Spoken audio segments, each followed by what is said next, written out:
Olá, pessoal! Finalmente vamos começar o nosso canal no YouTube e eu estou extremamente feliz por esse momento.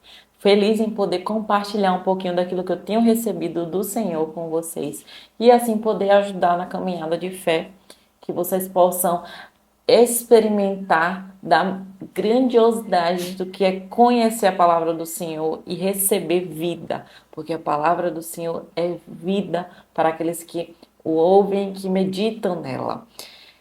Eu queria começar este canal com esse tema que é maravilhoso, que é como ter uma vida de honra. E eu queria começar falando sobre o livro de Filemão. O livro de Filemão é a menor carta escrita pelo apóstolo Paulo. E ela foi escrita no momento que o apóstolo Paulo estava assim no auge, no ápice do seu ministério. Ele tinha muita autoridade nesse período que a carta foi escrita. E ela foi uma carta que, apesar dela ser a menor, ela tem pontos tão importantes que eu até fiz um esboçozinho aqui para poder compartilhar com vocês todos os detalhezinhos e não perder nada, para que a gente possa extrair sempre o melhor da palavra do Senhor. E eu oro para que o Espírito Santo possa revelar ela ao seu coração e assim você ser alcançado por essa graça, por esse favor que temos ao conhecer a palavra de Deus. A carta de Filemão, a carta de Paulo, né, a Filemão, é uma carta que ela fala sobre relacionamentos, sobre perdão, sobre união, sobre amor e muito sobre humildade. Para começar o vídeo, eu vou contextualizar a carta de Filemão. Qual era o contexto da situação que foi escrita a carta de Filemão? Filemão era um homem muito rico e ele era um homem que ele possuía muitos escravos. E um desses escravos dele roubou Filemão e fugiu. Esse escravo se chamava Onésimo. E Filemão, ele, além dele ser um homem muito rico, dono de muitos escravos, foi um homem que ele se converteu a Cristo. E ele se converteu a Cristo no ministério de Paulo. E quando houve essa situação onde Onésimo fugiu, roubou Filemão e fugiu, ele foi parar aonde? Nas mãos de Paulo. E Paulo apresentou Cristo a ele, ele se converteu também a Cristo no ministério de Paulo e ficou essa demanda para Paulo interceder.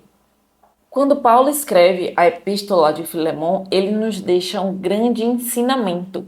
E por isso eu extraí alguns detalhes desta carta para que possamos refletir e aprender sobre princípios valorosos de como ter uma vida de honra e como a gente deve se relacionar com o outro. Vamos lá. O primeiro ensinamento que Paulo nos deixa é que nunca devemos perder a oportunidade de ser humilde. No reino de Deus, a grandeza é sinônimo de humildade. O que é que te engrandece? A sua posição, a posição que você assume, o cargo que você tem te engrandece? Vamos lá ver o que aconteceu no primeiro versículo. Paulo, prisioneiro de Cristo Jesus, irmão de Timóteo, ao amado Filemão, que também é nosso colaborador. Observe que Paulo se apresentou como prisioneiro de Cristo. Ele tinha uma autoridade bem grandiosa naquele momento. O seu ministério estava no ápice, mas ele se apresenta como prisioneiro de Cristo. Ele era apóstolo. Um apóstolo é um homem extremamente intelectual. Mas quando ele vai defender Onésimo, ele se apresenta como igual a Onésimo. Ele se apresenta como prisioneiro, para que ele possa sair desse papel de autoridade e se igualar a quem está em posição inferior. Porque todos nós somos dependentes da graça de Deus. Nós precisamos se fazer iguais uns aos outros, principalmente quando a gente vai se colocar em defesa de alguém. E foi isso que Paulo quis nos ensinar. Mesmo ele estando numa posição de autoridade, a gente deve se colocar numa posição de humildade. O mundo celebra toda vez que alguém é grande, mas Deus celebra e vibra toda vez que os grandes se fazem pequenos, se fazem humilde. Deus celebra que você trate os pequenos como grandes. Se você quer se dar bem com qualquer pessoa, seja líder, seja autoridade, seja pessoa inferior, seja pessoa quem for, seja uma pessoa de posição inferior, seja qualquer pessoa, seja um professor, qualquer pessoa que você venha se relacionar em qualquer circunstância, se coloque como servo de Cristo, se coloque, se apresente como humilde, como cópia de Cristo, e você vai ver como tudo vai mudar. Outro ponto que podemos perceber que Paulo agiu com humildade está lá registrado nos versículos 8 a 10. Paulo era uma autoridade e ele poderia simplesmente ordenar a Filemon que recebesse de volta o seu escravo, porque, afinal de contas, ele havia se convertido a Cristo e estava arrependido do que tinha feito. Paulo poderia simplesmente falar: Filemon, receba de volta Onésimo e pronto. Porque é acreditado, né? Manda quem pode e obedece quem tem juízo. Quem tem juízo. Mas Paulo não fez assim. Paulo preferiu apelar, preferiu fazer um pedido, apelar com gentileza, com humildade, com mansidão. Porque quando a gente faz isso, a probabilidade da gente conquistar, conseguir tudo aquilo que a gente quer é muito maior. E fora que a gente ganha o coração do outro quando a gente faz isso. Muitas pessoas confundem autoridade com autoritarismo. Você pode estar perdendo algumas coisas por usar a sua autoridade com autoritarismo. Vamos para o segundo ensinamento que Paulo nos dá na carta para Filemon, que é: nunca perca a oportunidade de elogiar as pessoas com sinceridade. Nos versículos 4 a 7, Paulo simplesmente ele rasga elogios a Filemon, mas ele faz isso com sinceridade. Ele não fala nenhum absurdo, ele não fala nada demais, ele não diz nenhuma mentira. Ele fala tudo o que Filemon realmente é. E ele exalta isso.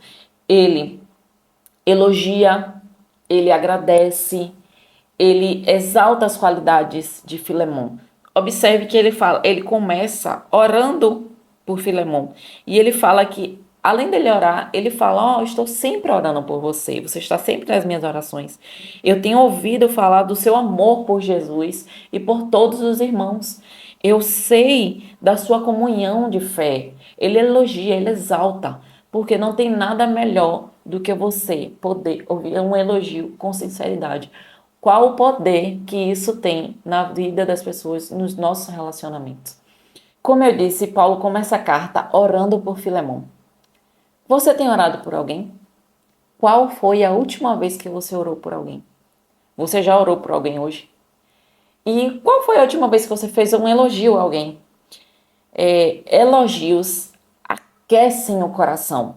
E a Bíblia diz lá em Salmos 119, versículo 103, que: quão doces são as tuas palavras ao meu paladar, mais doce do que mel à minha boca.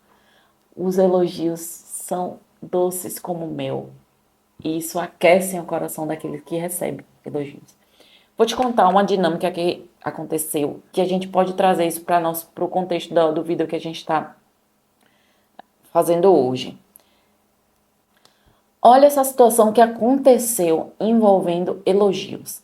Certa vez, uma empresa de eletrônicos lá do norte dos Estados Unidos, ela fez uma proposta com seus funcionários, onde o gerente reuniu todos eles e disse que toda vez que eles tivessem contato com um cliente, que eles abordassem-o com um elogio. Então era algo tipo assim: bom dia, meu querido, boa tarde, meu amado. Essas coisas, esses elogios assim. E a empresa aumentou seu faturamento em $100.000. Agora imagine, se uma empresa pode aumentar o seu faturamento só porque os seus funcionários começaram a falar com os seus clientes, seus possíveis clientes, com forma mais cordial e elogiando. Imagine o que um elogio pode fazer no seu relacionamento. O que um elogio pode fazer no seu casamento, no seu relacionamento com os seus clientes, no seu relacionamento com seus familiares. Pense sobre isso, reflita sobre isso e faça que, assim como Paulo fez com Filemon, elogie, mas elogie com sinceridade. Ore pelas pessoas ao seu redor, converse com Deus sobre elas e sempre veja-os com olhos espirituais, olhos doces, olhos de Deus mesmo. Tem gente que tem medo de elogiar. E isso é uma amargura. São pessoas amarguradas que têm problema em reconhecer o favor de Deus na vida dos outros, como se isso fosse diminuir o favor de Deus na vida delas. A palavra de Deus diz que devemos amontoar brasas vivas sobre a cabeça dos nossos inimigos.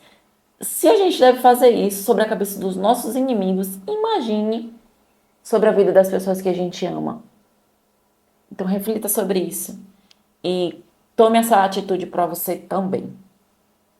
O terceiro ponto e o terceiro ensinamento que Paulo nos dá na carta de Paulo a Filemon é que nunca devemos perder a oportunidade de ser um pacificador. Em toda a carta, a gente percebe que Paulo está sempre intercedendo por Onésio. Paulo está se colocando na brecha, Paulo está se colocando no meio de uma divergência que houve entre Filemon e Onésimo. Paulo não poderia simplesmente ficar com Onésimo no ministério dele, já que ele tinha fugido, já tinha se convertido, já tinha se arrependido. Paulo poderia ter pegado ele para o seu ministério, mas ele percebeu que existia um conflito. E quando existe conflitos, precisamos resolvê-los. A palavra de Deus diz que antes da gente ofertar no altar, a gente deve resolver a nossa contenda com o nosso irmão. Então, Paulo já sabia desse comportamento que deveríamos ter e se colocou na brecha e foi ajudar a resolver um conflito que não era dele, mas que ele sabia que ele tinha que assumir esse papel.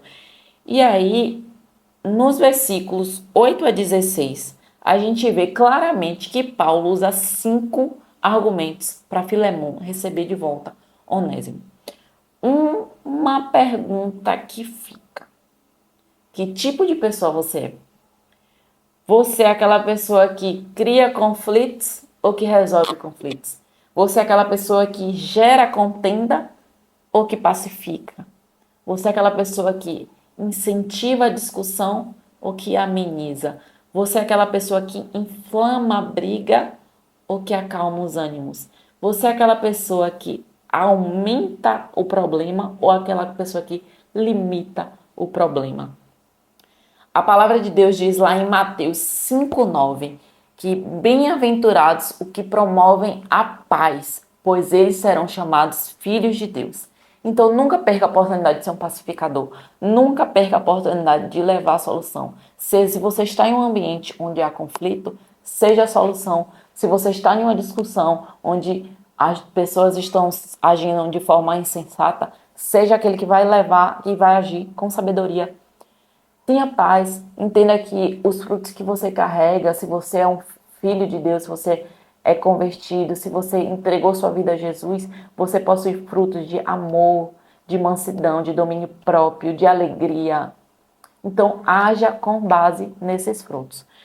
O quarto e o último ensinamento, a última lição que o texto nos mostra é que nunca podemos desistir de ver o poder do Evangelho de Cristo Jesus transformando e salvando a vida das pessoas. Não há um coração duro que Jesus não possa transformar. Do versículo 17 ao 25, finalizando a carta, né, a Filemon, é uma carta bem pequena, você vê que só tem 25 versículos, vemos as atitudes de Paulo. E muitas pessoas estão chegando à beira do desespero emocional com o pensamento do tipo: se o outro não faz, eu também não vou fazer. Ah, se meu marido não faz, eu também não vou fazer. Ah, se fulano não falou comigo, eu não vou falar. Se ele não me desculpar, eu não vou me desculpar. Entenda uma coisa. Paulo ensina que nunca podemos desistir de ver o evangelho transformando a vida do outro. Se você tem atitudes que você não vê no seu esposo, confie que Deus tem poder para transformá-lo. Se você tem atitudes que você dita não serem as melhores, acredite que Deus pode transformar o seu coração se você abre o seu coração verdadeiramente para Ele. Deus transforma tudo, Ele pode fazer tudo.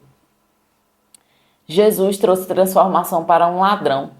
Ele pode fazer isso por um ladrão, ele pode fazer isso por mim, pode fazer isso por você também.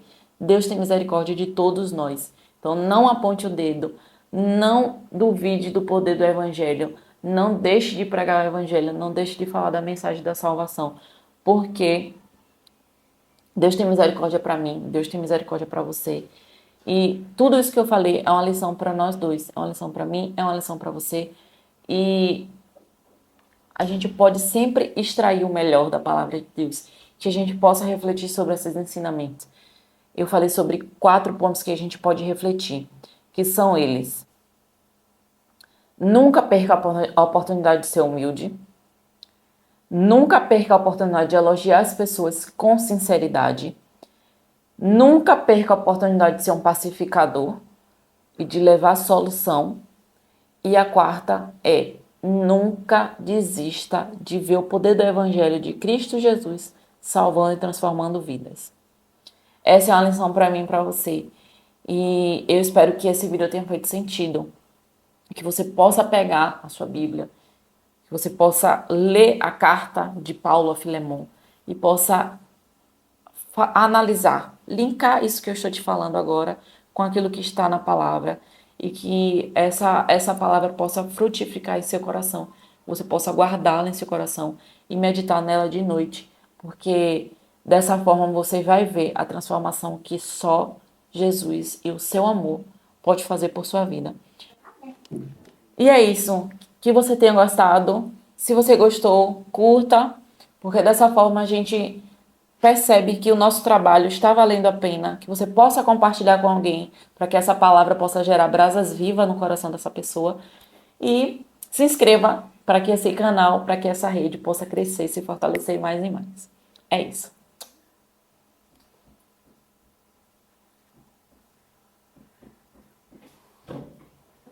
Ouviram? Eita, glória a Deus! Eita, glória a Deus, porque... Posso cantar? Pode.